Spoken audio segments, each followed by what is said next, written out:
perfect mess is my perfect mess.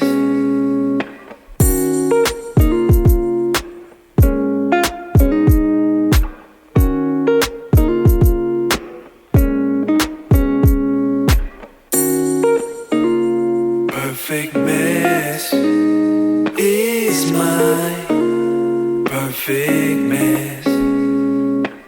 Welcome to the first episode of the Perfect Mess podcast. I'm your host, Ray Molina. I really want to thank you for coming to check me out for the first time. Before we get started, if you would like to support everything I'm doing here with the podcast, and for those of you who are familiar with me, if you just like what I'm doing, you can head on over to patreon.com/theperfectmesspod, and we've got some information there that you can join and see how you can support the podcast. All right. So, moving on. Why did it take so long? I've got that question a lot. I've had people Instagramming me, sending me DMs, Facebook, you name it, text messages. What is going on with the podcast? And I think after the first episode, this episode, you will understand why it's taken me so long. This is a very personal podcast. Something new that I'm doing. I'm jumping into a new lane, something that I've never done before. So you got to forgive me if things are a little rusty. I know I'm going to look back on this video in years from now and go, wow, that was quite embarrassing. So hopefully you can bear with me and enjoy, or I don't know about enjoy. I don't know if enjoy is the best word, but hopefully you sit back and really take some time to listen to what I'm about to tell you, and how I started. The logo for the podcast, shout out to my guy Baka Boom. I will plug his Instagram on YouTube. You can check him out, and I will also plug it on Instagram, so you guys can check out his artwork. Beautiful logo, and it basically is everything that is me and my life and the absolute chaos and mess that it is. But it is the perfect mess, and you're going to understand why after you hear this first episode, or you watch on YouTube. So let me get started. I was born and raised in San Jose, California. And I spent some time in Denver, Colorado as well. So shout out to my people out in Denver. I love you guys. And shout out to my hometown, San Jose, California. I come from a broken home, which is interesting because my parents were twice divorced. But before I jump ahead, I am the father of two boys. My sons' names are Jaden and Jordan. And I am 3 years into a divorce. So yeah, there's that. We'll get to that. But my parents, they were married twice, which was probably not the best decision, but we'll get to that as well. But yeah, so the first divorce happened when I was probably around 5 or 6. And I remember, as much as I can remember at that age, I remember my father being very abusive with my mom, and eventually it got to the point where police were involved, and I just remember growing up seeing a lot of violence, seeing a lot of arguing, seeing a lot of physical abuse. And I just, at that age, it's hard to understand what's going on. You're trying to process this, you know what I mean? But I remember a lot. Oddly enough, at that age, you forget things, right? I mean, you don't remember things at that age. It's because you're really young. But for some reason, these things stuck in my mind. And I remember my father quite a few times physically assaulting my mom, to the point where the police needed to be called, and they would show up, And I remember just sitting there, and my father, when the cops would come, would go into these seizure-like convulsions, and end up on the floor. And one particular time, I remember going. I remember going into the kitchen because the paramedic had showed up, because when the cops were there, he had started having convulsions and whatnot. And I remember going into the kitchen and seeing him on the floor, and the paramedics trying to help him, and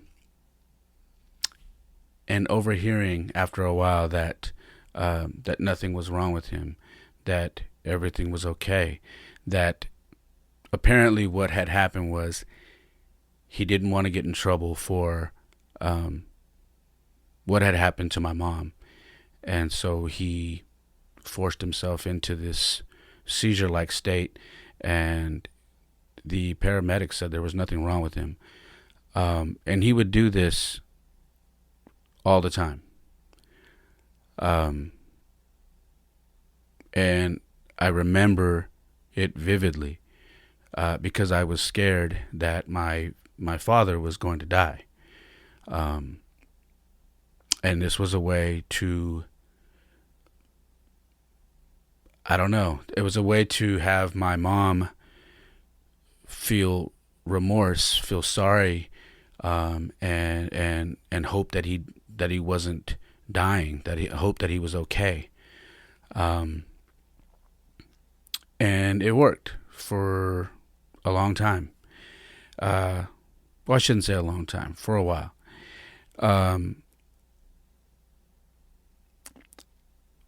They divorced around probably when I was 5 or 6. That was the first time. And we left. And I know we bounced around quite a few times, from different aunts and uncles' houses, because it was just me and my mom. We didn't have a whole lot of money. So we spent some time. Well, basically, I grew up all over the east side of San Jose. And like I said, we bounced around quite a few times. I remember growing up and living in a house that had a drug bust. Yeah. I remember being at a family member's house and a bunch of unmarked cars coming up on the grass and the doors being kicked in, and we were all down, like we were all told to lay down.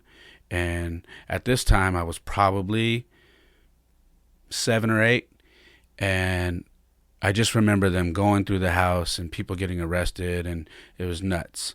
And again, these memories are ingrained in my head because they were so traumatizing. They were things that I will never forget. And this happened, like I said, after the divorce.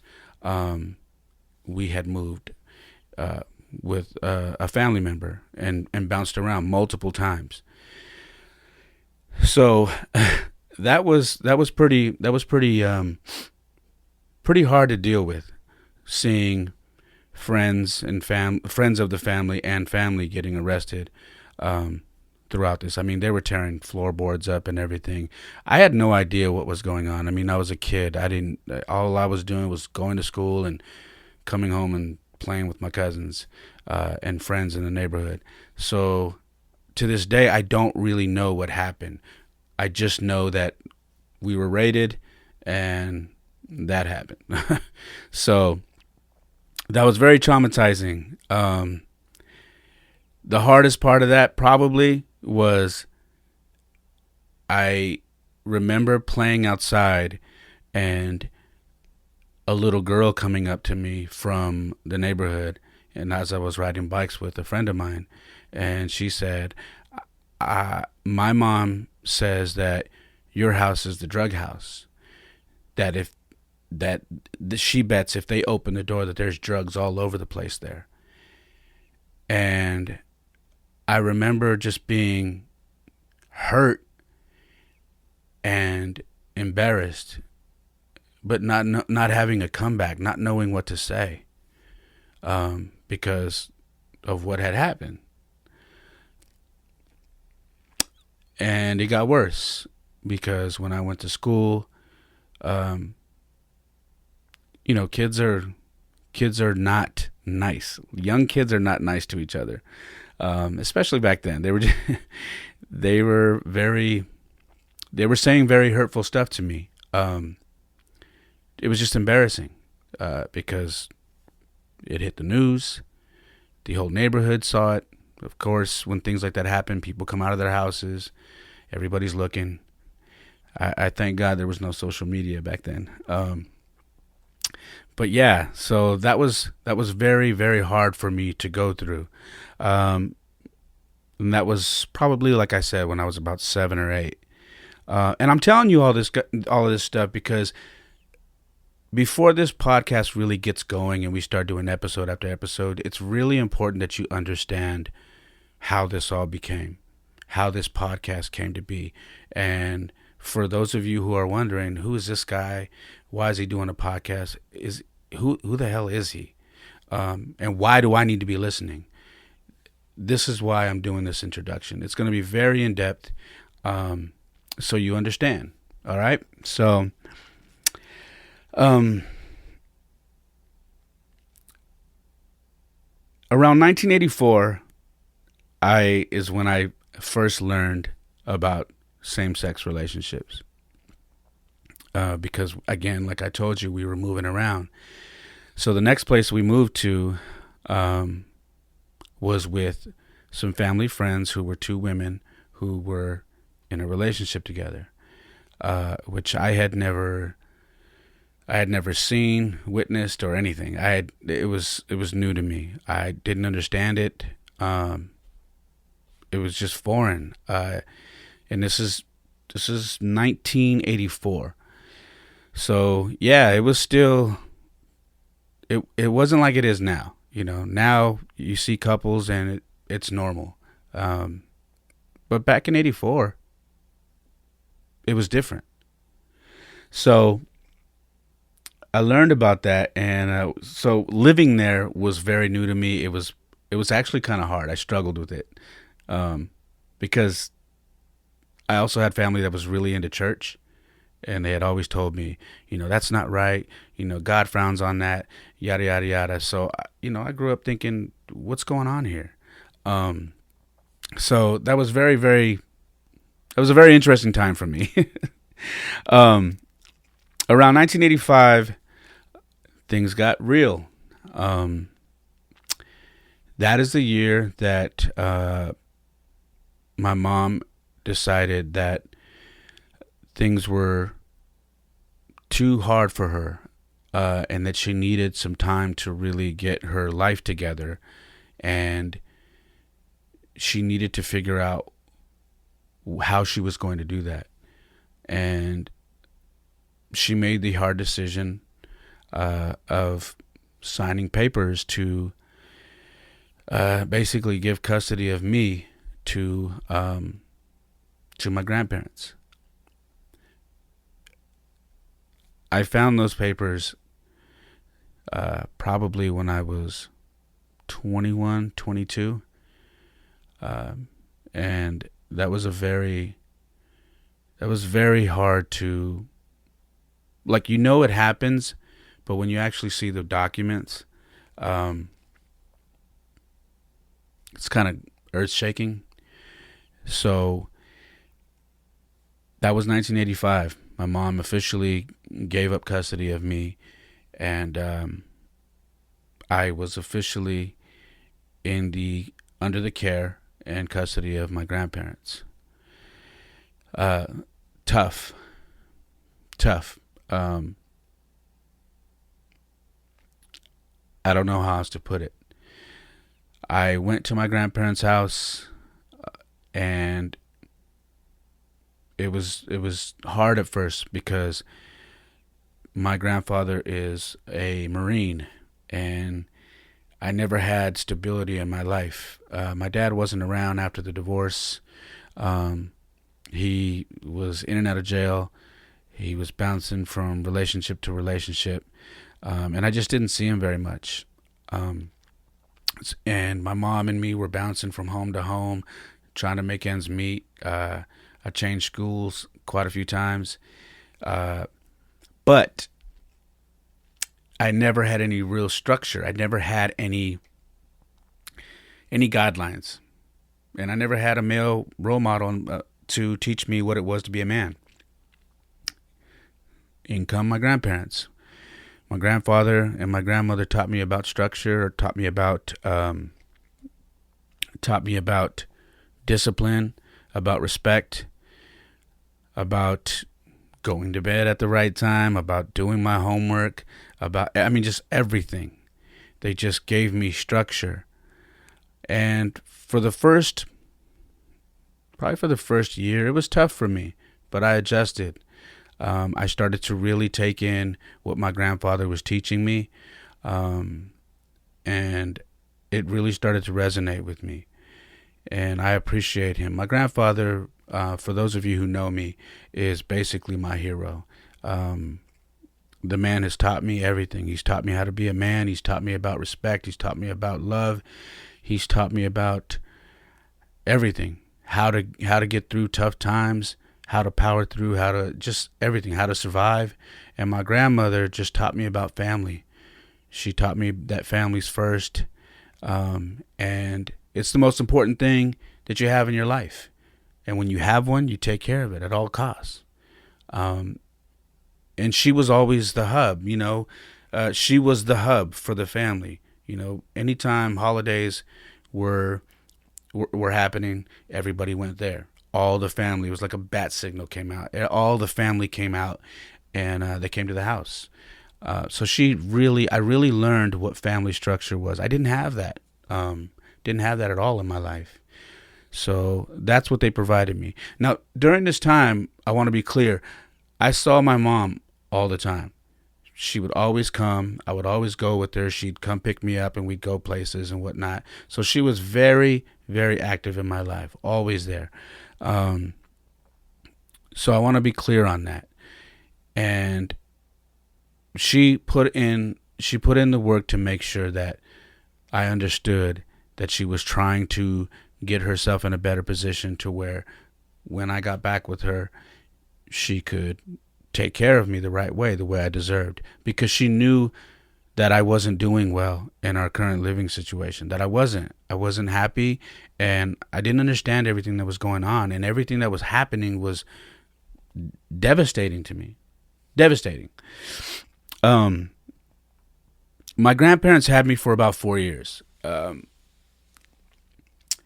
And yeah, I didn't think it was going to be 4 years, to be honest with you. And I thought it would probably be about a year, but no, it ended up being 4 years. But I'll tell you, those 4 years changed my life forever, because it was the foundation that I needed. My life was basically built on sand prior to that, and they gave me the foundation. And I'm very, very appreciative for them. I love them so much. Yeah, like I said, if you're familiar with me and you know me and you follow me on Instagram and whatnot, you know how much I hold my grandfather and my grandmother, God rest her soul. She passed away 4 years ago. But yeah, they're very important to me. My dad, like I said, spent a lot of time in and out of jail. And the interesting part is the last time he got out of jail, he came home and moved in with my grandparents, which was super rocky, to say the least, because I happened to be living there. And it became a power struggle between my grandparents and him, because he didn't quite grasp the fact that, yeah, I'm your son, but I'm under their custody. So there was a couple of incidents that happened. Excuse me. There were a couple of incidents that happened that my grandmother had to step in and say, hey, this is not your place to say this or to do this. You have an issue, you bring it to me. So they were butting heads crazy in the house. There was always tension in the house. It was very hard.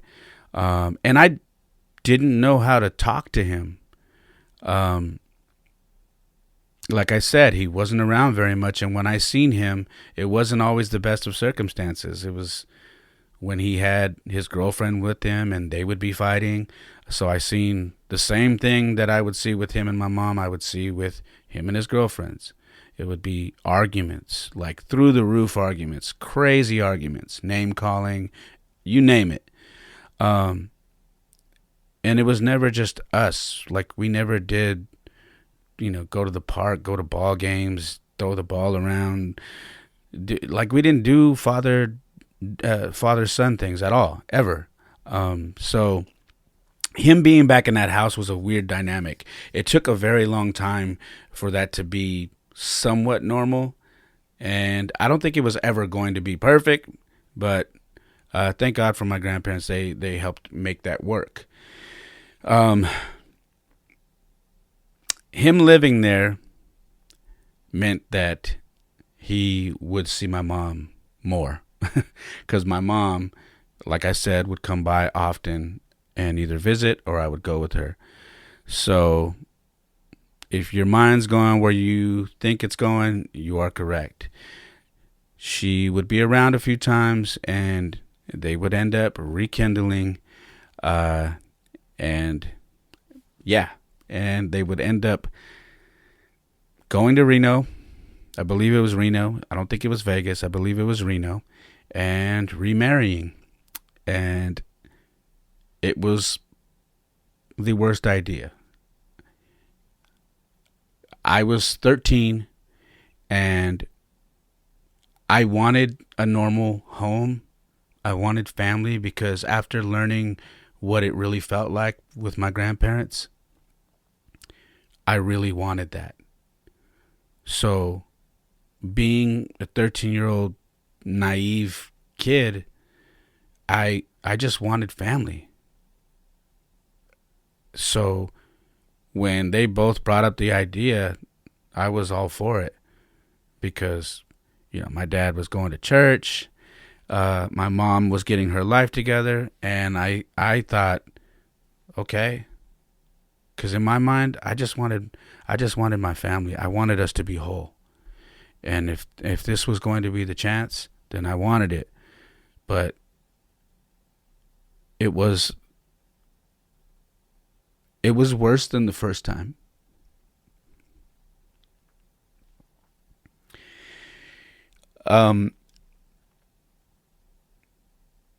In the midst of all this, before we move forward, this was around 88.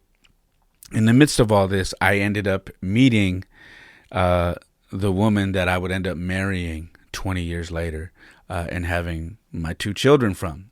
So during everything that I'm telling you right now, I was going to middle school, and I ended up meeting the woman I ended up marrying 20 years later, and having my 2 wonderful little boys with. So there is a silver lining in there. But it didn't take long. My parents and I moved in together, and things almost immediately got physical. My dad was still going to church. My mom, and I do have a sister, by the way, from another gentleman my mom was dating while my mom and dad were divorced. So the 4 of us were living together. But yeah, my dad was going to church and was pretty much forcing us to go to church. Now I say it, and I want you guys to understand, it's not that I didn't want to go to church, but he was he was definitely forcing us, to the point where it was arguments in the morning, it was yelling, it was get out of bed, it was hurry up, we're going to be late, get up, I'm not going to miss this, I'm not going to miss that, foul language left and right, slamming doors, hurry up, get ready, yada, yada, yada. I'm warming the car up. If you're not in the car by this time, I'm this, I'm that. And that was Sunday mornings. And then we would go to church, and I would look, and I would see this man with his hands in the air, praying in a puddle of tears. And I couldn't understand how this was the same person that was at the house 30 minutes ago, raising hell, to now being what he's doing right now. And I became really bitter. I became really angry. And I began to question, like, God, do you believe this? Because I don't believe this. And I actually started to believe that church was fake. I started believing that God wasn't real, because he was allowing this man to be how he was and then come here and be completely fake. Fast forward a little bit. Like I said, the abuse continued. And one day he had gotten into an argument with my mother, and literally beat the piss out of her in the hallway of our home, like a kid, like you would smack somebody. Like he hit her so hard in front of me that I freaked out. I jumped off the couch. I was watching TV, and I started yelling and screaming, and he wouldn't stop hitting her.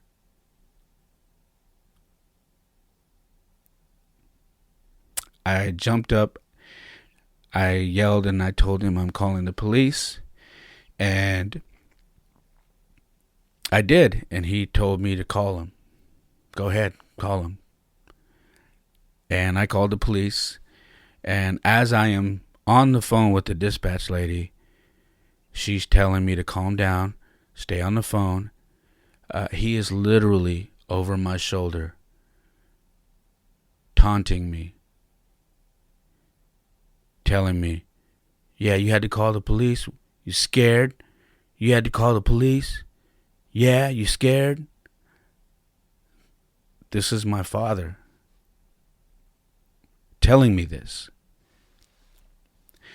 The dispatch lady is telling me, don't listen to him. You stay on the phone. Do not hang up. I said, I won't. I won't. My mom, he leaves, goes in the room, slams the door. My mom comes and sits on the living room couch, and she's unrecognizable. I had never seen a woman beat so bad. I hadn't seen a woman's face swell up like that before, ever. I was a freshman in high school when this happened. And the cops show up, and he refuses to come out. He's at the door, and he's like, I know my rights. And he refuses to come out. And so they get physical, drag him out. He gets arrested. And that's that. I end up going to a shelter not long after that, because some more stuff happened, and they told my mom that they are taking me from her until she moves out and gets out of there, and that I wasn't able to come home until my mom figured out her living situation, that I cannot be there, that I'm in danger. So I spent a few weeks in a shelter with kids who were runaways, kids who were trouble, kids who were lost. And I got to tell you, man, that was hard. It was scary. I was just afraid. I was just afraid. I had never been in a situation like that before. What led to that, though, was an incident of my father had thought I had lied about something I was doing, like somewhere I had went with my best friend at the time. And I told him I didn't lie. I showed him proof. He said, "You're lying to me. You didn't go to where you said." I said, "Yes, I did." And, typical kid-parent argument. But he did not believe me. He had a really bad temper. He picked me up right here by the bottom of my neck and held me up and was yelling at me, and then flung me across the room, and I hit a chair. And I was hurt. Like, I knew I was hurt because I couldn't get up. That ended. I went to sleep. The next day I went to school. I have a history of asthma, so I was having a hard time breathing at school. I went to school and I told the teacher, one of my classes, I was like, I'm having a hard time breathing. Can I go to the nurse? And she said, yeah. I went to the nurse. The nurse, they do the checkup, they do the stethoscope and whatnot, lifted up my shirt, and, she's having me breathe in, breathe, and then finally she looks at me and she's like, "What happened?" And I said, "What do you mean?" And I looked down, and there is a bruise under the right side of my armpit where my rib cage is. Huge, like a huge bruise that's covering the whole side of. And I didn't know that was there, to be honest. I didn't see it when I got dressed for school that morning, and I said, "Oh, I fell." And she said, "No, what really happened?" And I remembered, and I just started crying. And she said, "Tell me what happened." So I told her what happened. I got escorted off she called Child Protection Services, San Jose PD, came and picked me up at the school, escorted me off the campus in the back of a police car in front of all the people I went to school with, all my classmates. And yet again, another embarrassing moment. And that's how I ended up in the shelter. And they told my mom, "This is too much. We keep getting called to your house, and now this is happening. This is too much. He can't come home." So, yeah, that's how I ended up in the shelter. My mom did end up leaving, and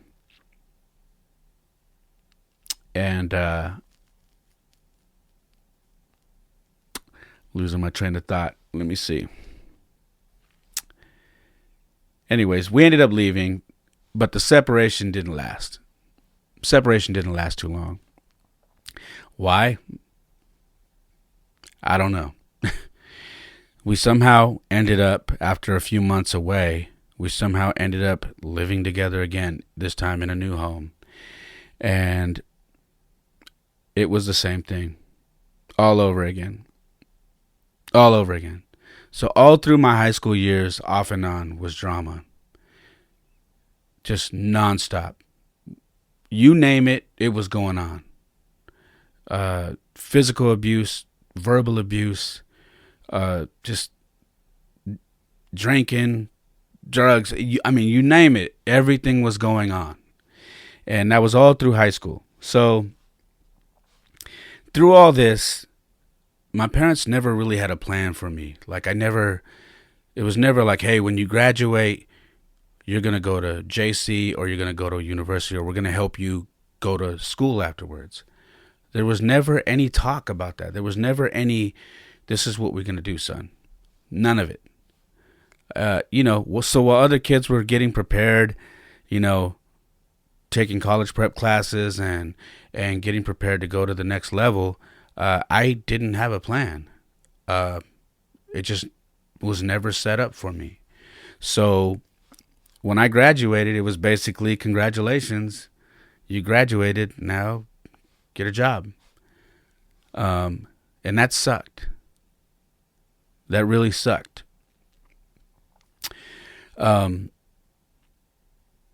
Shortly after I graduated, I did the right thing. And I want to be clear with that, because sometimes people say I did the wrong thing when I did this. But no, I'm going to tell you, I did the right thing. I did the right thing, and I confronted my dad one night because he had an altercation with my mom, and it got physical again. And we in turn got physical, and he didn't like that, so I got kicked out of the house. So this was the end of 1993. I had just graduated.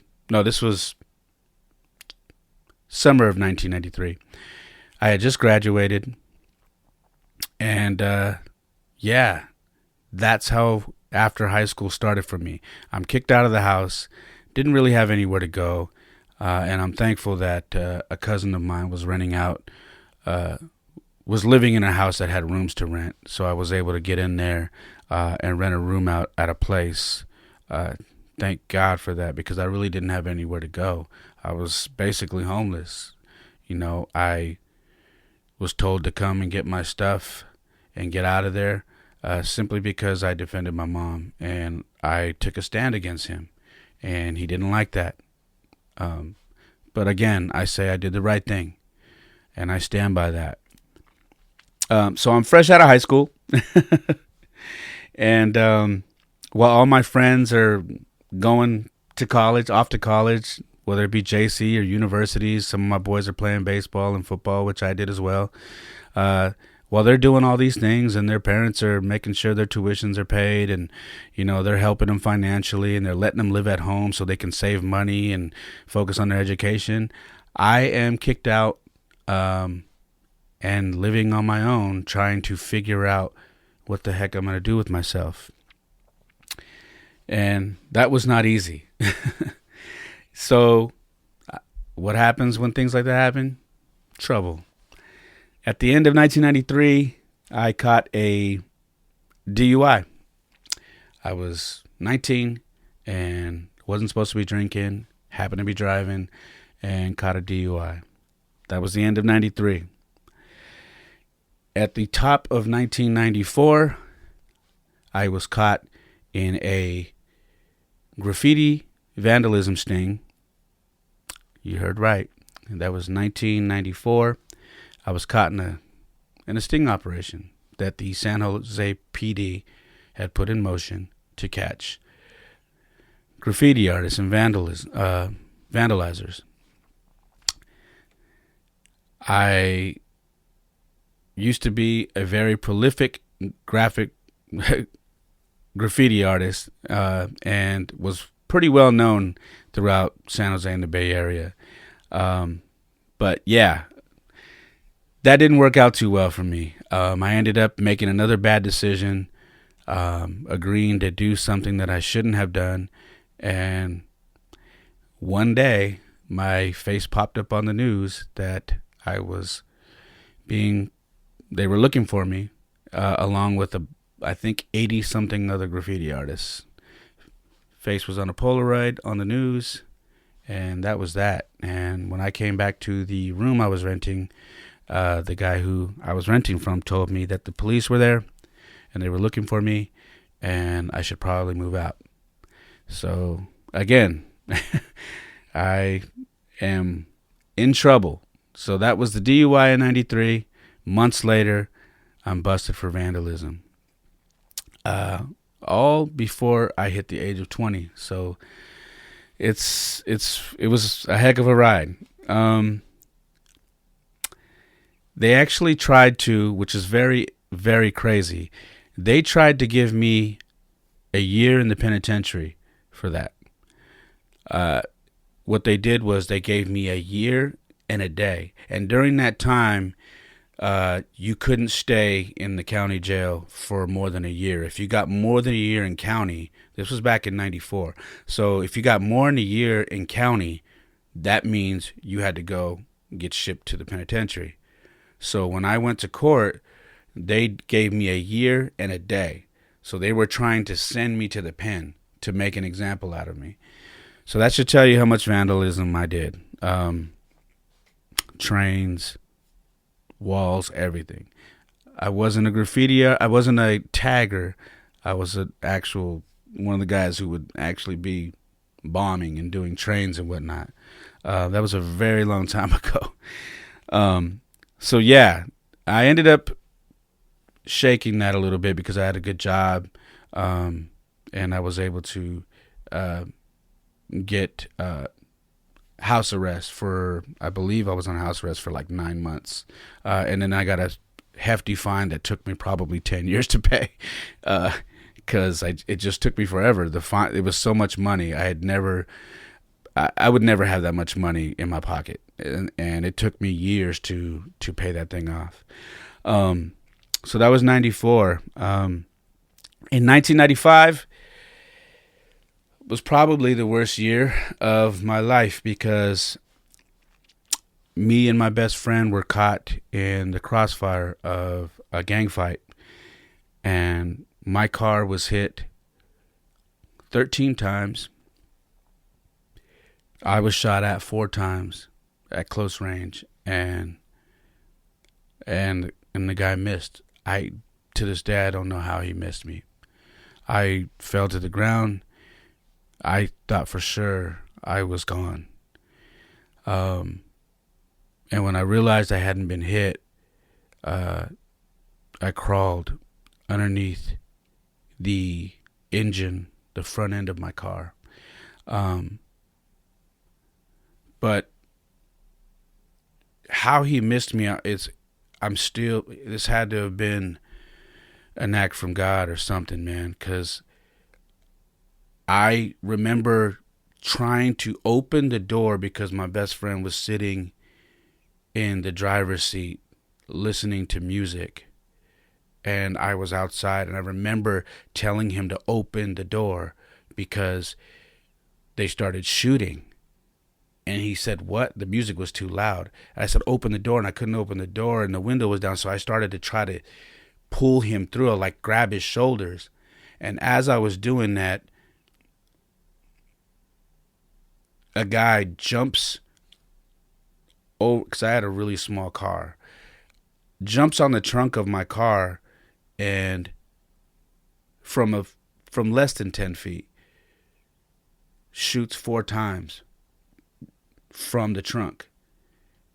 And I literally fall thinking I'm getting hit. And he missed. And that takes me to where I was telling you I started to crawl on the ground and get underneath the front end of my car. Everything started to slow down at that point, and I started hearing bullets, the shell casings. I could hear them one by one hitting the concrete.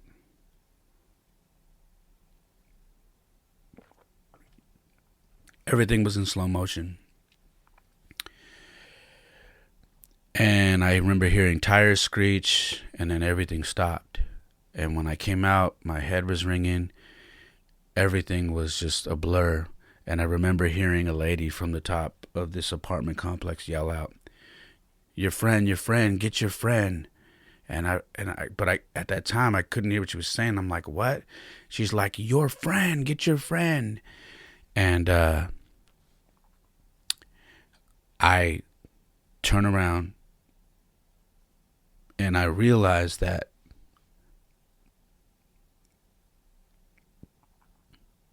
my friend had been hit twice.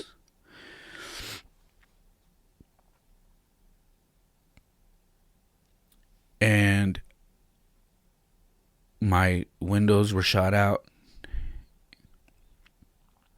And I remember opening the door, and telling him, come here, I got you, come here, come here. And I grabbed him from his legs and his neck to pull him out. And he just asked me what happened. And I said, I got you, come here. And I remember a group of Samoan guys. There was a lot of Samoans in this neighborhood. And I remember these Samoan guys telling me, yo, Oos, you got to let him go. You got to let him go. Let us help you. And I wouldn't let him go. And I remember these Samoan guys like, Oos, you got to let him go. You got to let him go. Move out of the way. We'll pull him out. And I said, no, I'm not letting him go. And they finally got me off him, and they pulled him out. And I remember going and holding him, and I just remember losing him at that moment.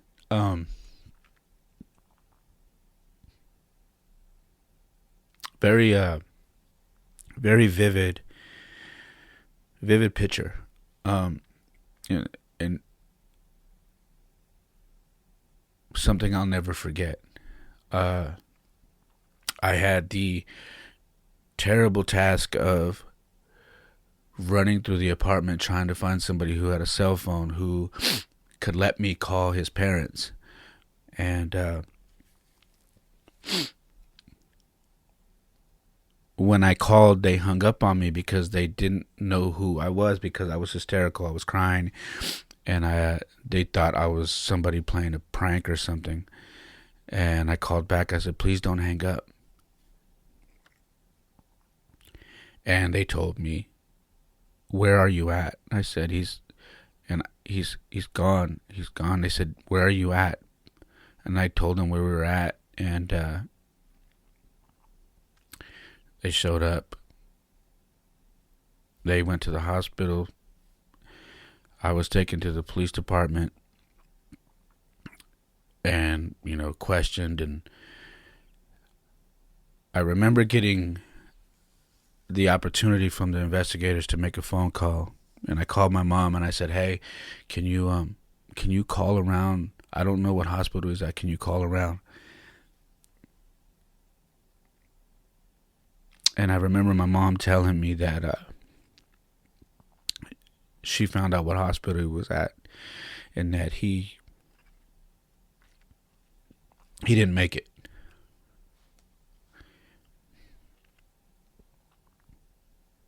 And I said, don't tell me that. Don't say that to me. And she said he didn't make it. And I remember falling on the ground and just weeping so hard because I couldn't believe it. It couldn't be true. This was a nightmare, And I just remember because we were young. He had a couple of kids. He had 3 kids. And I couldn't face it, man. It was by far the hardest thing I had ever went through. And that was 1995. That was 2 years after I graduated. He was 20. I was 21.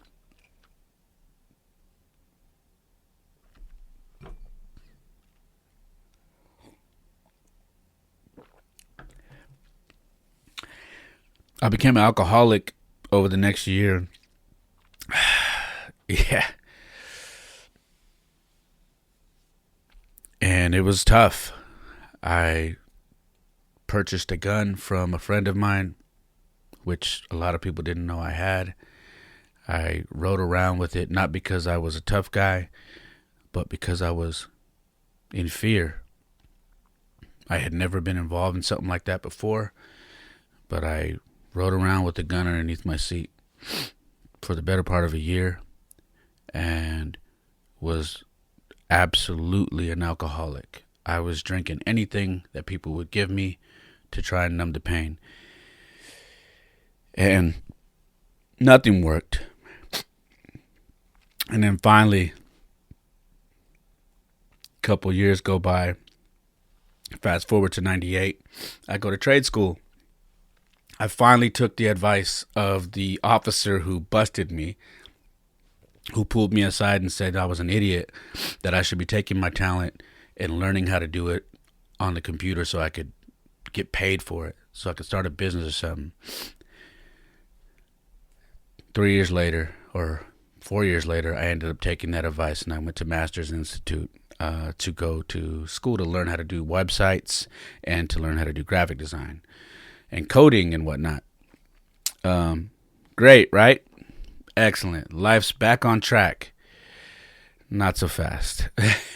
Remember, the podcast is called The Perfect Mess. 2 weeks before I graduate from this school, I show up for my classes at night, and I see 3 local news channels posted outside of our school. And I'm thinking, what, someone get shot? What happened? Someone die? And people tell me that the school is out of business. The school locked the doors, put signs on the doors that said, sorry, we are no longer in business. Go to the website for more information. School is closed indefinitely. Yeah. I can't make this up. So, 2 years before I'm supposed to get my associate's degree in multimedia and web design, the school that I paid or was paying nearly 20 grand to goes out of business. So, there's that. The good thing that came out of that was I got all the knowledge. I learned everything. Didn't get the certificate, but I also didn't have to pay that loan back because the school went out of business. So they said, look, you can transfer to this other school. You'll have to go for another year, which I was upset about because I only had 2 weeks left. And you'll have to pay your loan back, or you can just take the knowledge you have, the loan's wiped clean, and you just won't have your actual certificate, your degree. And I ran with it. I had all the materials, the software and everything, and I just said, to hell with it, man, I'm out. And that's how I left my trade school. I started doing music around that time as well, which took me, I started home in San Jose, and then that took me to Denver, Colorado. My mom had moved out there to get away from my father and to try and start a new life. So a couple years into my music, I moved out to Denver to expand, to get away from some things. I had made more bad decisions, and just things weren't working out for me out here. And I needed a change of scenery. And to be honest, I just needed to get away. I wasn't in the right place at the right time. I had tried to, at one point, I had tried to enlist in the Marine Corps, and that's what my whole family did. So I wanted to join the Marines. It had always been something that I wanted to do, to follow in the family thing, because my grandfather was, my uncles were, my dad was, and I passed with flying colors, everything that I needed to do, and then they called me and told me to come on in, and they told me that they pulled my medical records and told me that I had a history of asthma. And at that time, they weren't taking people who had asthma because they said they had lawsuits because people had died at boot camp due to asthma, which eventually, years down the line, from what I understand, they uplifted that and people were able to enlist. I was devastated by that, totally devastated, because I was trying everything to get my life right and nothing was working. I mean, I thought the military, why would they turn me down? I was in good shape. I was young. I was ready to go. And not even that worked. So everything was just closing down on me, man. It was really bad.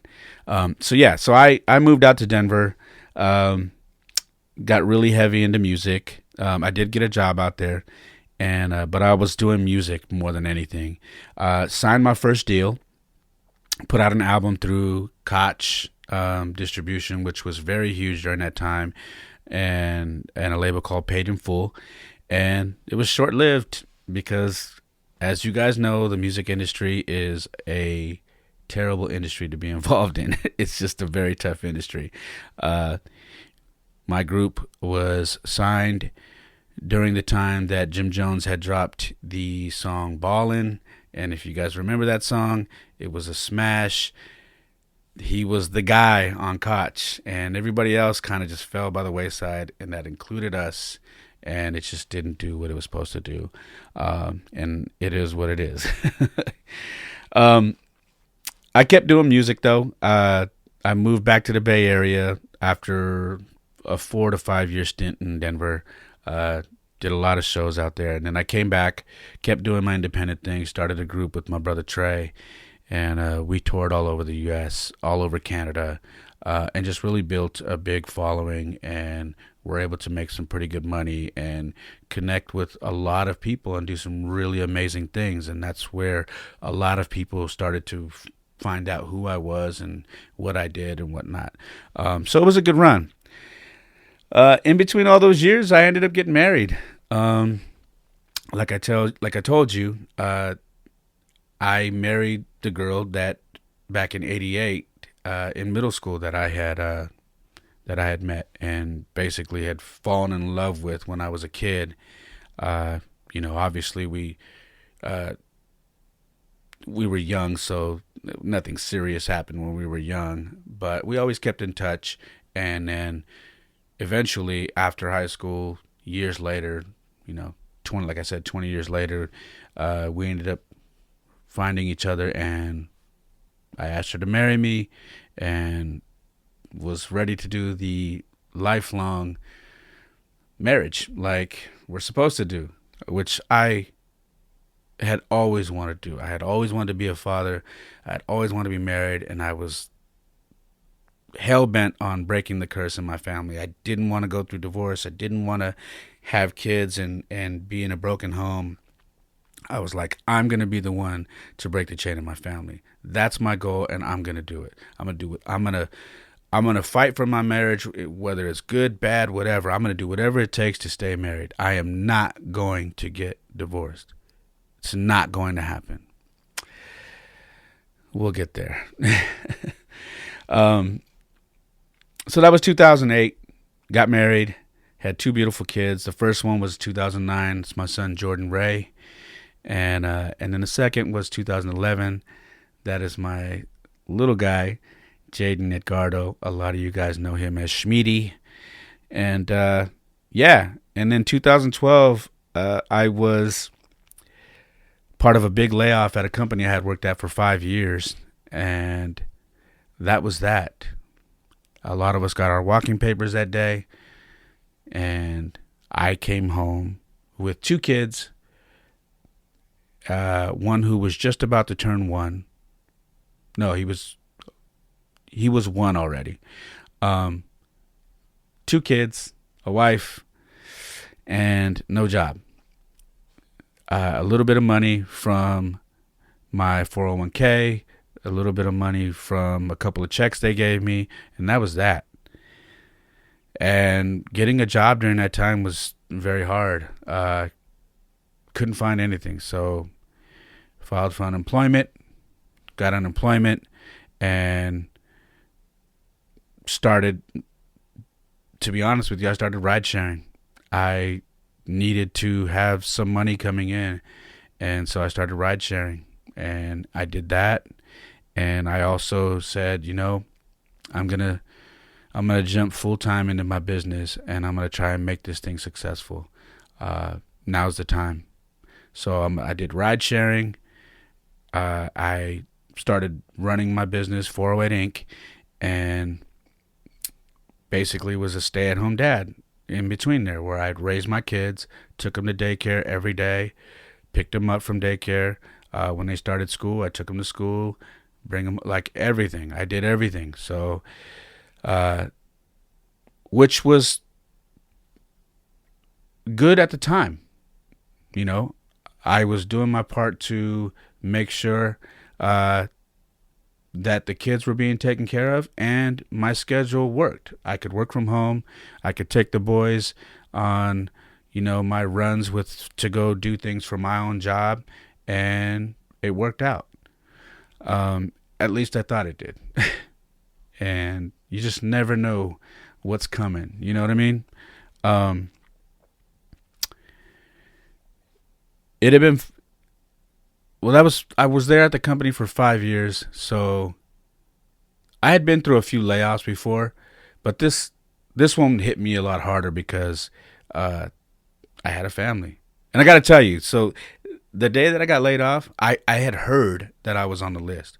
So I printed out a black and white photo and I put of my family, and I put it in a plastic sleeve and I tied it around my neck and I wore it all day because I wanted the people in that office to know, you're laying me off. This is who you're affecting.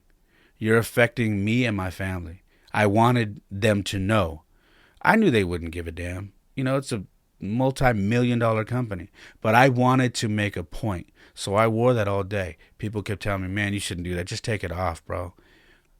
But I knew my name was on the list. I had already been told by 2 or 3 creditable people that were from the front offices. I already knew I was going to be on that list. So I made sure that if they were going to lay me off, they knew how this was affecting me.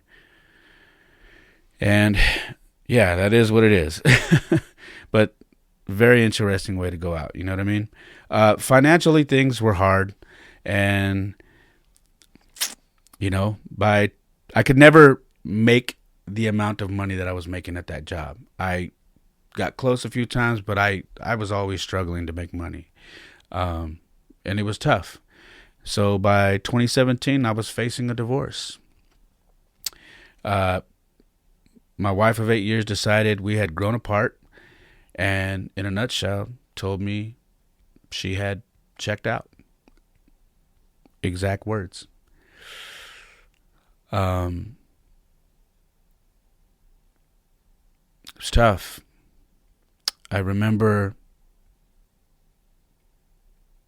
feeling disconnected from her and trying everything to spark something for us, because we never fought. We never really argued. It was very rare. We would disagree, but it was very rare that we never argued. And my kids don't have these memories of us arguing or doing anything. It was nothing like that. And I remember trying to rekindle our relationship, and I remember sending a text because we hadn't been intimate in a very long time. Long. And I did everything. I was trying, because I know, women go through these things when they have kids. They don't feel pretty anymore. They don't feel confident, or, some women go through postpartum. I didn't understand all that. I was trying to figure out whatever I could do. Hey, let's go on a walk together. Let's exercise together. Let's do something. Let's take the boys to the park together. Let's walk like we used to. Let's do something, and nothing was working. And one day I sent a text to her at work because I didn't know how to connect. And I said, hey, I don't mean to bug you at work, but, I'm just wondering if you and I can talk later and, I don't know, reconnect personally, spend some time, and light that candle, if you know what I mean. And I just remember her firing back with, what makes you think it's okay for you to send me a text like this at work? And I said, I don't know how else to talk to you. I'm trying everything and you're just not being responsive. And she's like, yeah, but I'm at work. Texting me like this is not acceptable. And I just remember feeling so cold, it was just, the switch was off. And she said, but you're right, we do need to talk. And she came home. didn't say much of anything, and went to bed that night. And I was woken up at about 5:30 in the morning the very next day, and that's when she told me she was leaving me.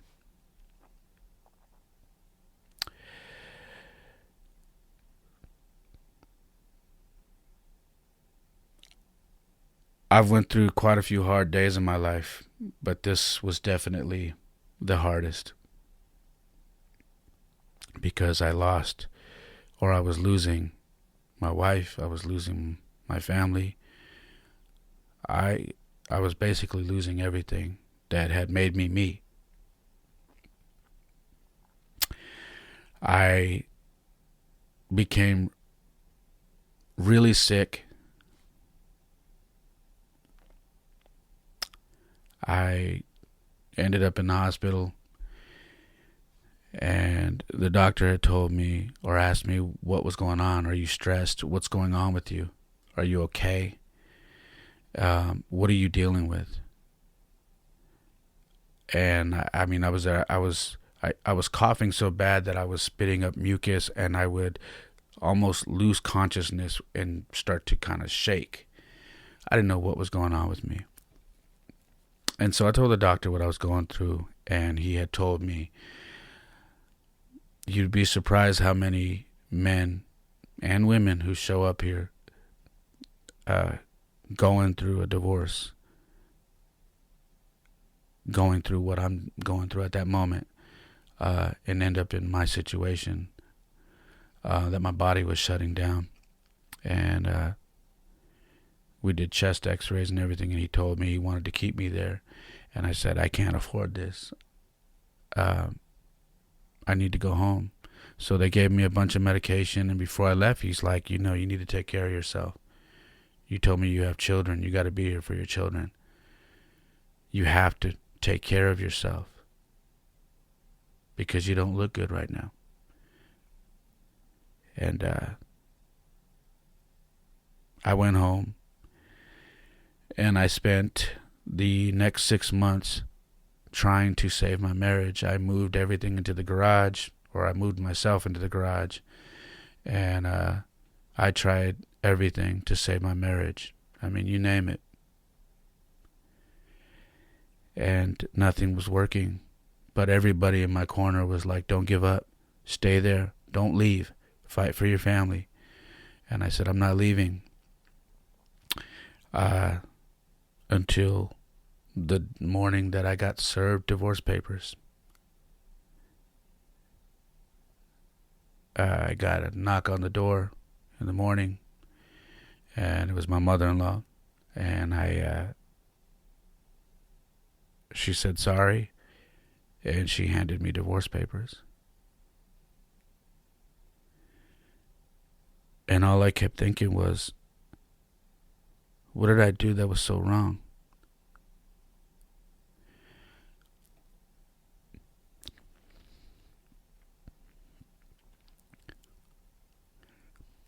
I thought back to my parents and my dad and my mom,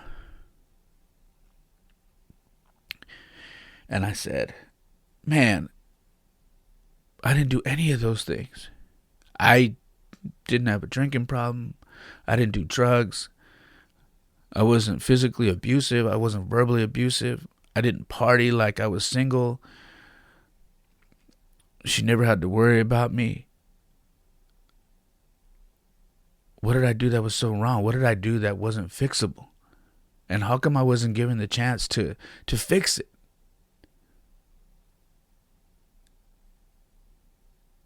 But it was over. I put the papers in my backpack, and I didn't look at them for a week because I didn't want to see them, and I didn't want to accept it. But I knew it was over. I had been looking for an office for my business during that time, and during that time I had found a job, which I picked up because I thought it was going to save my marriage. Oddly enough, the job was through a company that had hired me through my business to do some sign work for them and some graphic design work for them. So they were paying me 2 checks. They were paying me for my business, my company, to do work for them, and then they also gave me an office there and were paying me to be an employee there. Crazy, right? I went and looked for an office for my business, and I filled out the paperwork and whatever. And this was during that time. And the day that I got served paperwork, the divorce papers, I got a call when I was at my office at work that I had got approved for the office, and it was mine, that I just had to go put a deposit down. That day, I made the decision to say, if it's over, then I'm going head in to my plan of jumping both feet in of my business and taking care of myself and my boys. And I filled out the paperwork to turn in my 2 weeks notice at this company. On my lunchtime, I went and gave the deposit to the property owners, and I got the keys, and that was that. The next chapter of my life was starting. Not the way I wanted it to start, though, to be honest. I basically left the house with nothing. The 6 months I was there were starting to get really rocky. Right before I had got served papers, they were starting to get edgy. The disagreements started to get a little bit more heated. They were never nothing real crazy, but I started to feel the tension. And I knew that I didn't have to legally, I didn't have to move, but I knew that I didn't want my kids to see anything. I didn't want my kids to see fighting, arguing. I just didn't want my kids to have any memories of that stuff, because I have all those memories. So I made the hardest decision of my life, and I said, okay, I'm going to move. And I took my kids to school a couple of days, and I would slowly take stuff from the garage and put it in the car, and I had a buddy of mine helping me, and I would take them and move the stuff to the office, and slowly taking stuff out so they wouldn't notice. But when I was done, I looked around and realized I'm never coming back here again.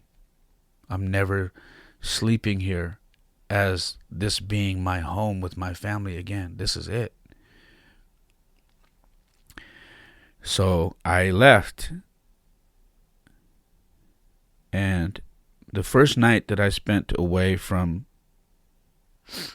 my kids, I went to such a dark place that I'll be honest, I wanted to die.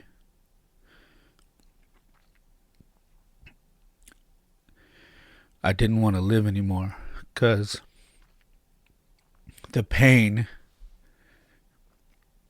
that I was feeling, because I knew that I was now separated from my children and that my marriage had failed, and I felt like I let them down. Like, that disappointment was so hard. I had never felt any more pain than I felt that day, that night. I felt so alone. I felt abandoned. I felt let down. I felt everything that you could imagine. I felt it 100 times. And I wanted to die.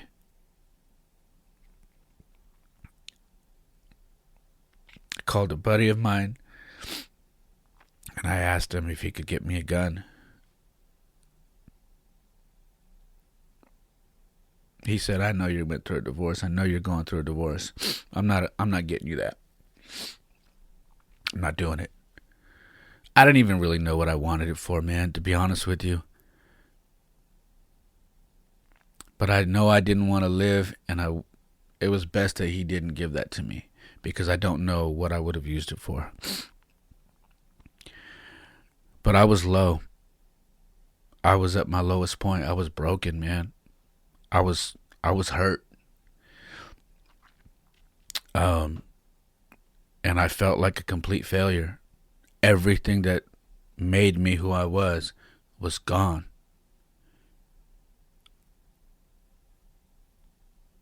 Things that I never thought were going to happen happened.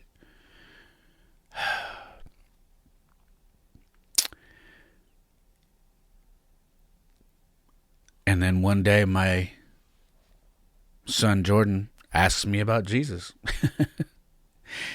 I driving one day, and they start asking me about Jesus. I'm driving, and he says, "Hey, Daddy, why is he sometimes on the couch?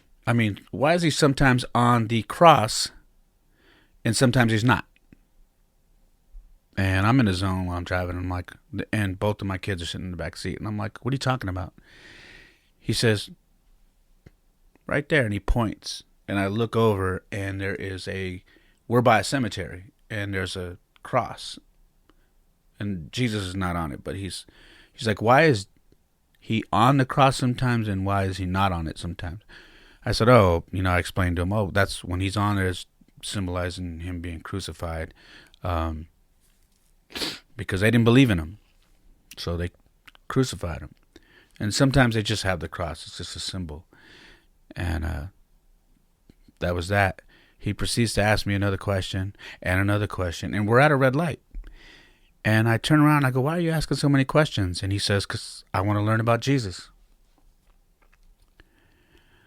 Mind you, I hadn't taken my kids to church. We had never done it. We prayed, prayed before we went to bed, prayed for our food, like the typical stuff, did our daily thanks. But I'd never taken them to church, never done any of that stuff. And I looked at him and I said, "What?" He says, "I want to learn about Jesus." And I go, "Are you telling me you want to go to church?" He's like, "Yeah, I want to go to church." And when he says that, my little guy says, "Yeah, I want to go to church too."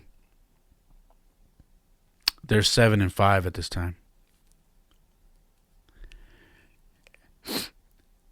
And I immediately, light turns green. I pull over, and I'm just kind of in tears, man. And they're like, "Daddy, are you okay?" And I'm like, "Yeah, I'm okay. Give me a minute." Because they had never talked to me about that. And I was blown away. It's funny how he tries to get your attention when you're not paying attention and things aren't working, and he uses the one thing that hits you in the heart.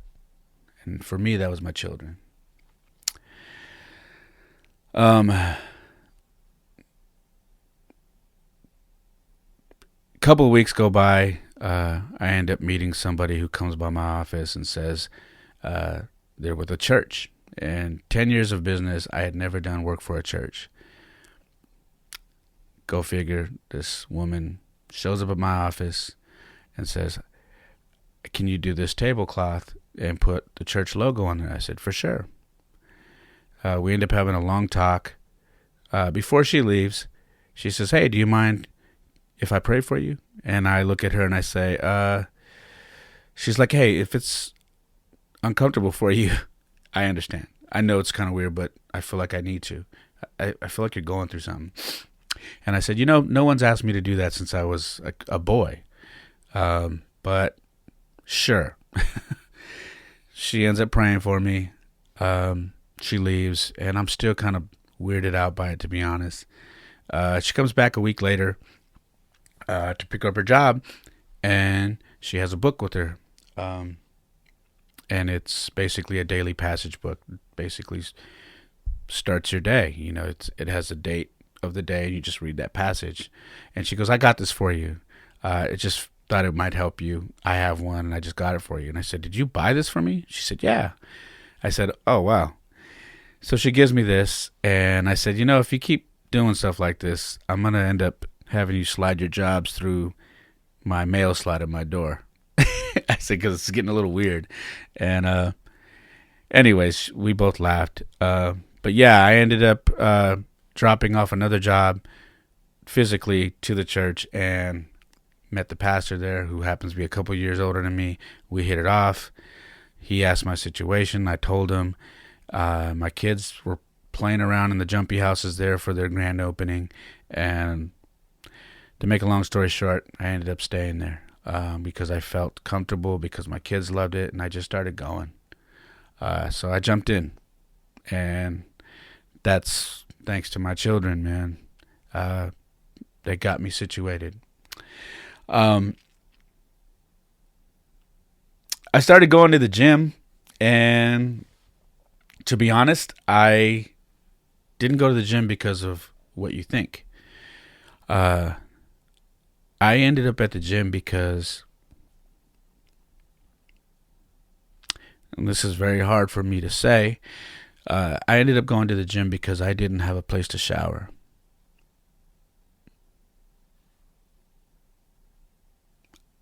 I had a place to rest my head, but I did not have a shower, and I didn't have a kitchen. So I got a membership at the gym, and I started going in there to shower every day. And I started to feel uncomfortable because I started to realize, or at least my conscience started to make me realize, that employees kind of were catching on that I was just going in there to shower and come back out, that I wasn't actually working out. So I started feeling guilty.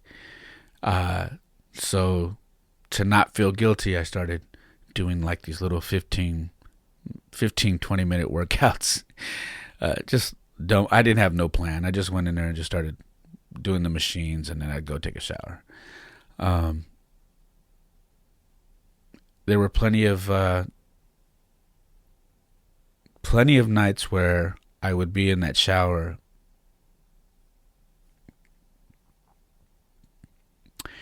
and I would be in absolute tears, wondering how the hell I ended up there. I would be crying to the point where I would cover my mouth because I didn't want anybody to hear me, what I was going through. I didn't want no one to hear me. But I was broken, man. I was in that shower thinking, how do I go from being married for 8 years, having 2 beautiful kids, and having a home with my family, and life just being whole, to not having a shower, to not having a kitchen, to not having anything? What happened? And it would tear me up because I felt like I was in jail. I felt like I was in this shower stall, like I was in jail. But I kept going. I kept going to the gym, and I started to see results. My workouts started to get longer because I started to feel strong again. So I just started working out. I started getting good results. I was making decent money, but never really making a whole lot of money, so I couldn't be eating out all the time. Like I said, I didn't have a kitchen. And a buddy of mine from church put me on to intermittent fasting. And I thought, hey, man, this is a way for me. I don't know if I can do this, but this is a way for me to not only lose some weight, but save some money, because I won't be eating all day. I'll only have an 8-hour window to eat, because I'll go 16 hours off where I won't eat nothing and just drink water, black coffee, and green tea. And then I have 8 hours to eat. This was perfect. If I could make this work, I could save money, not eat so much, and that would help me.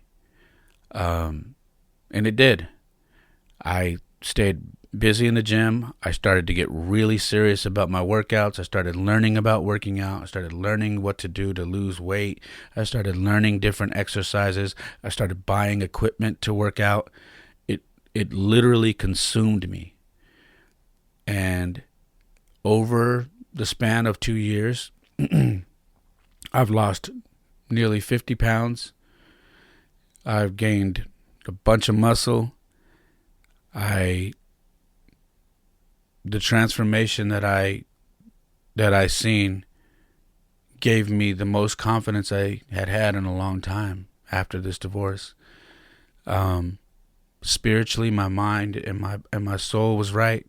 I've been going to church for 2 nights a week. I'd go on Sundays, and then I would also go on Wednesdays for our men's group, and that would help me keep grounded, keep plugged in, and I would work out and run my business and try to be the best father I could be, put everything into being the best father I could be.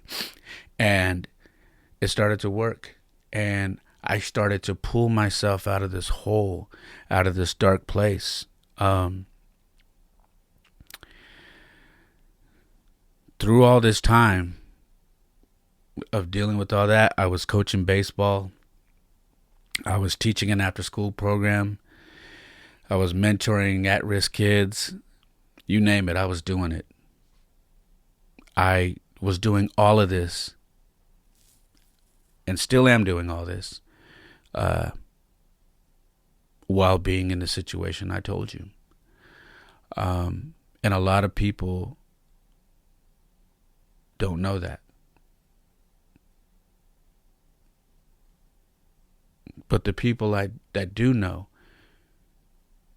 ask me, how are you doing this when your situation isn't right? Like, how are you helping these people and you're not, like, how could you do this when you're still trying to figure out your own life? And I learned something. You continue to move forward. You help even when you can't help yourself. You give when all you can give is just your physical presence to do something to help. When you don't got money, when you don't got things to give, and all you can do is say, hey, I can be here to help. What do you need me to do? And I just started helping. I started teaching. I started coaching. I started helping whoever needed help. Even though I was in the gutter, even though I didn't have a shower, even though I didn't have a kitchen to cook myself a meal, I didn't have anything. I helped. I kept moving forward. And when I would fall, I'd dust myself off. I'd get back up. And the days that I couldn't get back up, I would crawl. I always tell people that I have all these scars, and when I would not be around my boys, I would crash and burn every night. Literally crash and burn.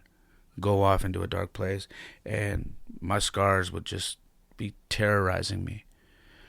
And then I'd wake up and I'd bandage my arms up. Not physically, but mentally.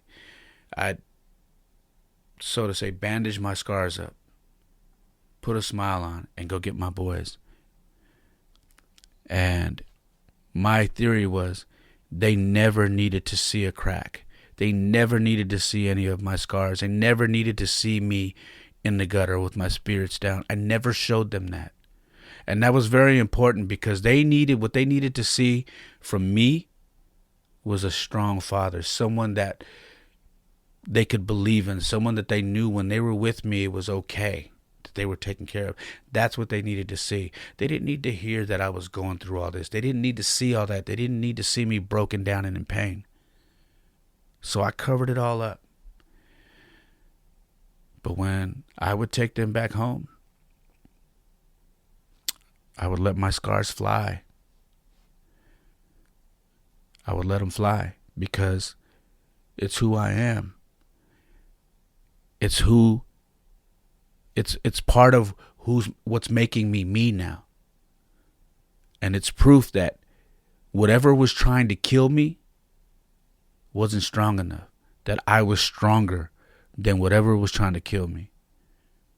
Whether it be a failed divorce, whether it be a lost job, whether it be the memories of my childhood, whatever the case may be, it wasn't strong enough. That I was still here, I was standing. So when I wasn't with them, I let those scars fly. And I wore them as a shield, as a badge. And every time I go into that gym, I let them fly. And there were plenty of times when I would work out and I would be in tears while I was working out. And I know for an absolute fact, people at the gym saw me crying while I was working out. Not weeping, but they would see tears while I was working out. Because I was at war with myself. I was intentionally trying to break myself. It was my goal. I wanted to break myself every day to see how strong I really was. I needed to see what my breaking point was. And then when I reached that point, I'd patch myself back up. And then I'd try to get to the next point. But break myself again. And then when I got to that point, I patched myself back up, and then I'd find the next level. Every day, I worked on breaking who I was to build myself back up and then get at it again. I needed to find out what I was made of. I needed to find out who the hell am I? Because the last time I was single, I didn't have children. I wasn't a father. And the last time I had went to church, they didn't have the Bible app. They had physical Bibles. We were using the Bible app in church. On our iPads, on our phones. That's how long. It'd been 27 years since I had been to church. 27. But I spent all this time continuously putting myself to the test. Not only that, I was reading, and I still read. I read everything that I could. I started reading books about minimalizing your life, minimalizing things in your life. I started reading guys who had went through similar things that I did and how they battled back and how they became a success story. And I kept myself buried in the gym, in church, and reading, and teaching, and coaching. And I tried to be involved in everything. And I gave everything 100%. And it was interesting because during this time, I started getting contacted on social media by people asking me or telling me they were inspired by what I was doing, that they can't wait to be a father because they see how me and my kids are, and that I was basically the image of a father that they wished they had when they were growing up, which was weird to me because I was just being me with my children. But I know our bond was strong and it was unreal, but it became more evident the more and more people started contacting me saying, man, following you on Instagram is crazy. I love to see the bond with your children. I love how you're you're positive and you're inspirational. And when you work out, you don't just put a picture up, you put up a long caption of the things that you're struggling with. And if nobody's telling you this, I'm telling you, it's inspiring. And I started to get more of these. I started to get more people contacting me. And I didn't know what to do with it. It was so weird to me because I'm still broken. And to hear that, again, other people are telling me that they're inspired by what I'm doing, they had no idea what I'm going through at the time. I'm only giving you a taste of what I'm going through on social media, but I'm not giving you the full story. I'm going to fast forward to something real quick.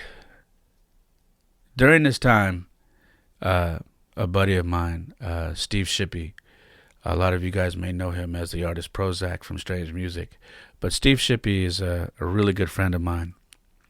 And he would tell me, man, because he was one of the guys when I was going through this divorce and through this whole situation, he would be on the phone with me. And he'd say, man, I don't know how you're doing it, but you inspire the hell out of me. And you need a podcast. He's like, I know you listen to podcasts all the time. He's like, you need a podcast. You need to be heard. And I said, no, I don't know how to do all that. And I don't want to jump into that lane. I don't know anything about it. And he's like, okay, man, but I'm telling you, your story needs to be heard because there are millions of men and women that are going through what you're going through and don't have a clue of how to get out of it. And your story needs to be heard. And I kind of brushed it off. So I'm going to fast forward to a story that doesn't sound like it fits in, but it totally fits in. Okay, so let me explain to you. I go to Arizona with my kids. Not a planned trip to Arizona. We go to Southern California, but we end up going to Arizona from LA because we realize the Giants are in Arizona. And we love the Giants. And in particular, my kids love Mike Yastrzemski, who is a rookie for the Giants and the grandson of Carl Yastrzemski, who was the Hall of Famer from the Boston Red Sox. We go to Arizona and buy some tickets to go to a game. And when we get there, my son's like, hey, make a sign. Let's go get a sign. And I'm like, we're going to be late. He's like, we can grab one real quick. I'm like, all right, let's go. So we go to a CVS. I'm like, what do you want to put on it? He's like, hit it here, Yaz. This is my little guy, Jaden, telling me. He's like, hit it here, Yaz, Daddy. And I'm like, hit it here, Yaz? He's like, yeah. Because he knew we were sitting in the outfield, in right field where Yaz plays. So I'm like, all right. I give him my phone and I start writing. My son might be a photographer. He loves taking pictures. So he ends up snapping a picture of me making the sign on the hood of my car. Excuse me. And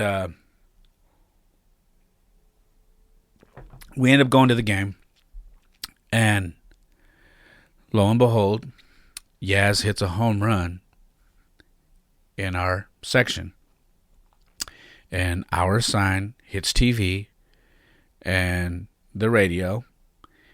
And because he hit it basically like feet away from us. And we're going nuts. But what I didn't realize was we were on TV. I didn't think I was just going nuts that the guy hit the home run. You know, it was amazing.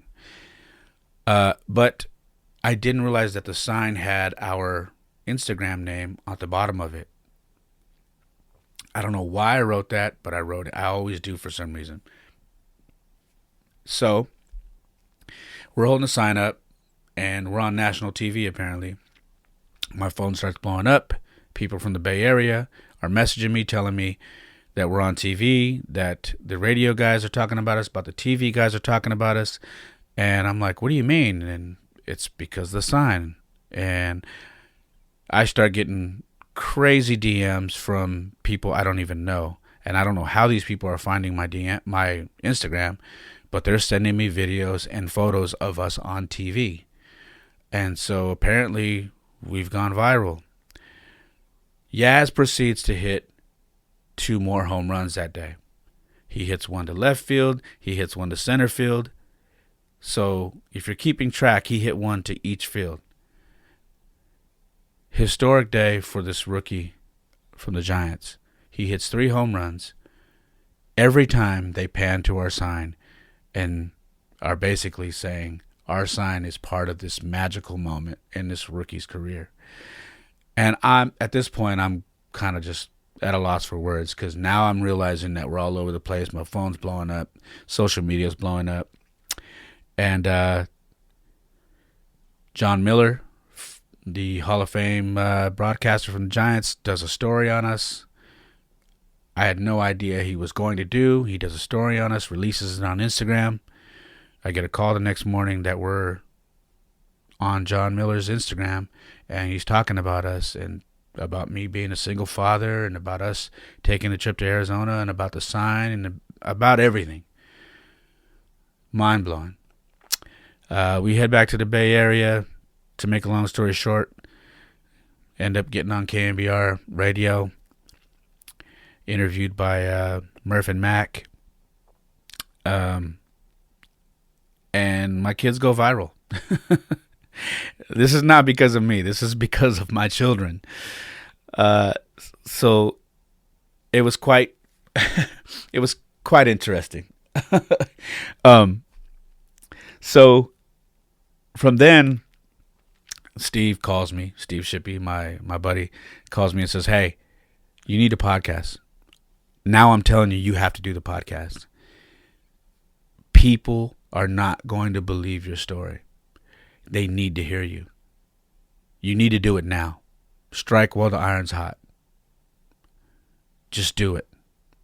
Don't make it a music podcast. Don't make it anything. Don't make it urban. Just make it about you and your life. Make it about reality. Make it about real life. About everything that encompasses you, and tell your story. And not only that, as it grows, bring people in that have a similar story of inspiration, of triumph, of pain, of struggle. Bring those people in. But more importantly, tell your story. I'm telling you, Ray, you're going to inspire so many people. You're going to give people hope. And still, I agreed with him that I needed to do a podcast at this point, but I still didn't believe that I had the power to do that.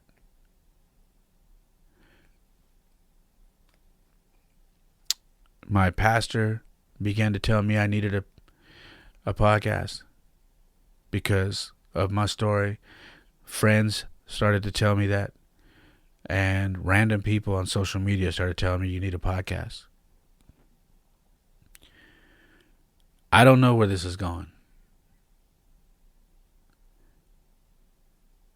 I don't know if this is going to be something big. I don't know if it's just going to be something that I just do. But I made the decision to jump off and do it and say, to hell with it, man. I'm gonna live my truth. And that's what I'm doing. I'm gonna live my truth.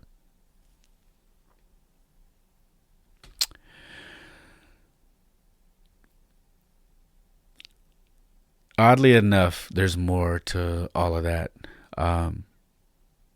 In between all that, I went broke. And when I say broke, I mean broke. Like negative dollars in all 3 of my bank accounts. And we'll get to that in another podcast. I was literally living my own pursuit of happiness. To put it nicely, if you've ever seen that movie, that was my life. Is my life.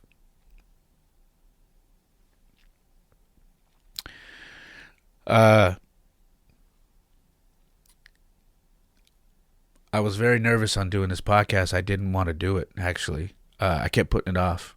I got the logo designed, and I was like, okay, I'm going to put the logo on Instagram, and it's going to make me do it. If I put it out there, I have to own it. So that's what I did. And I waited weeks and weeks, but I was promoting it. I started doing these things called 90 Seconds of Inspiration, and I made sure to put the logo on there, and I would use the podcast Instagram, and I would promote it. So I would do these things just to kind of ease my way into it. And then, boom, the coronavirus hits. COVID-19. The world shuts down. And when I say the world, I mean the entire world shuts down. My grandfather is 89 years old, and I asked him about this, if he had ever seen anything like this. And in his 89 years, he told me he has never seen or lived through anything like this before in his life. The entire world has stopped. People aren't working. They are being told to stay home. They are being told to quarantine, to stay in their homes, to not go in public. And if you do go in public, you can only be out there for the essentials, to grab food, to do your laundry if you need to go out. But that's pretty much it. Stay home. They even cut off hiking, going to the high school tracks to run and exercise. They cut it all off. And if you go out there, they're advising you to wear a mask, because thousands and thousands and thousands upon thousands of people across the country and our country and millions across the world are infected. And in my county, we have the highest number of infections in the Bay Area in Northern California. And I believe we lead in deaths.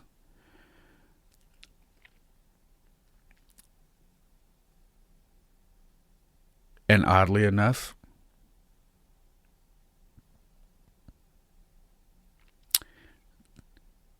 this is lightweight.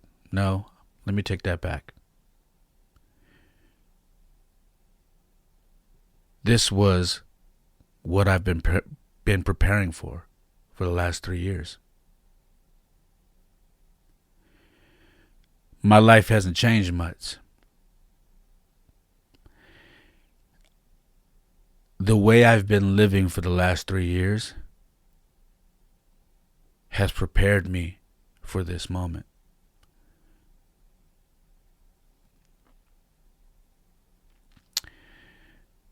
My mind is stronger. My living situation was built for this. It was. And this has given me time to move into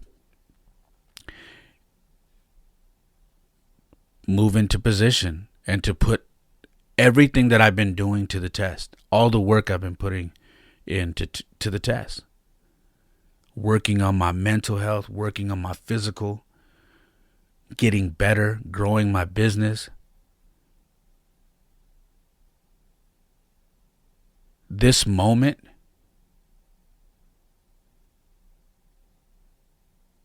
couldn't have happened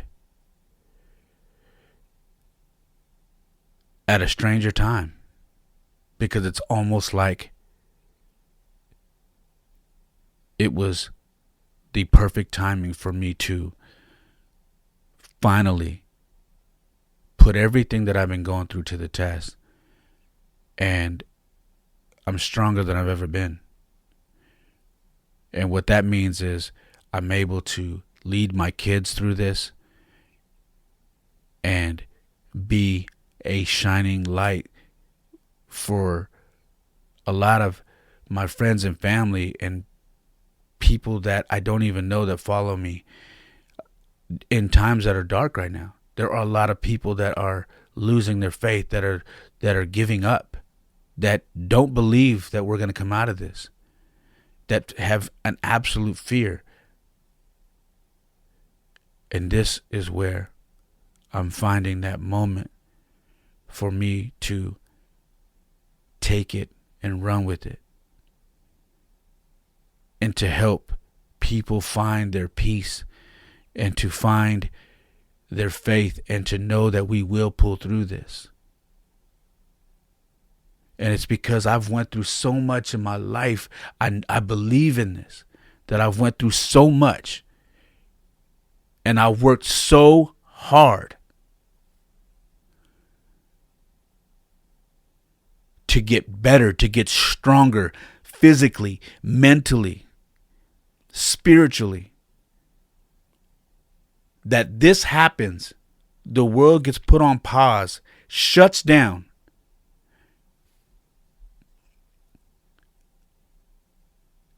and this is my opportunity. It's given me a chance to do this podcast. I have no excuse to put it off anymore. None. Steve tells me, now's your time. Now's your time. Everything you've been doing during this quarantine, everything you've been doing, I've been watching you, is inspiring.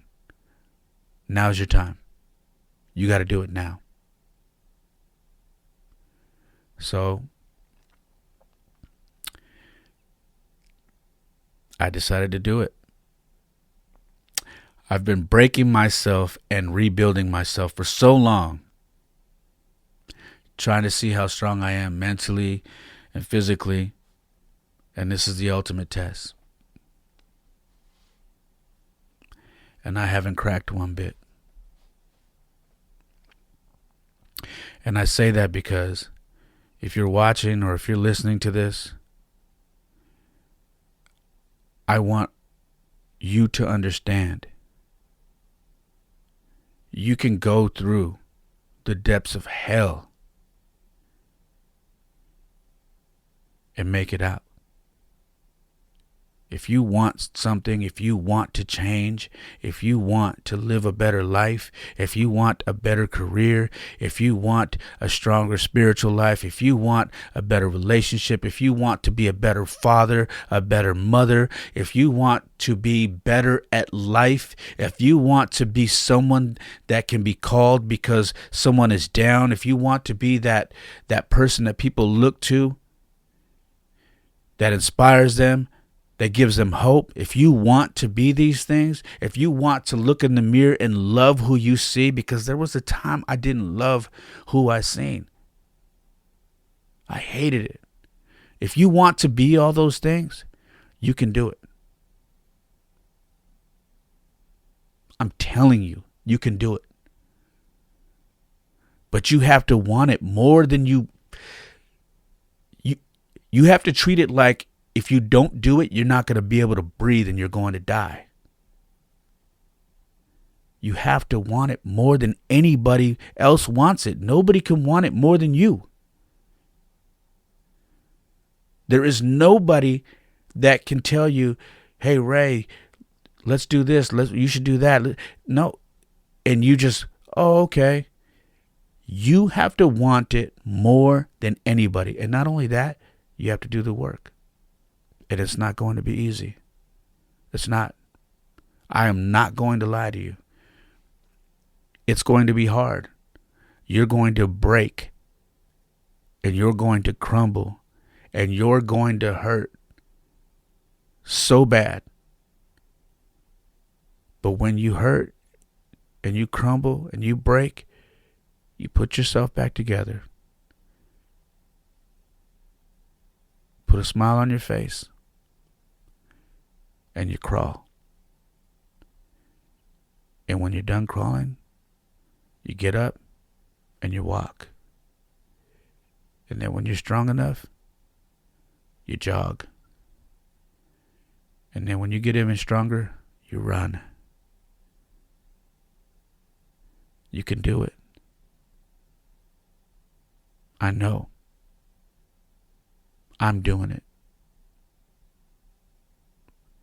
And I'm here to tell you, you can do it.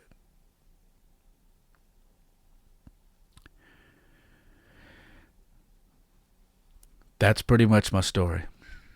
Now, there are a lot of things that I left out because we're coming up on 2 hours now.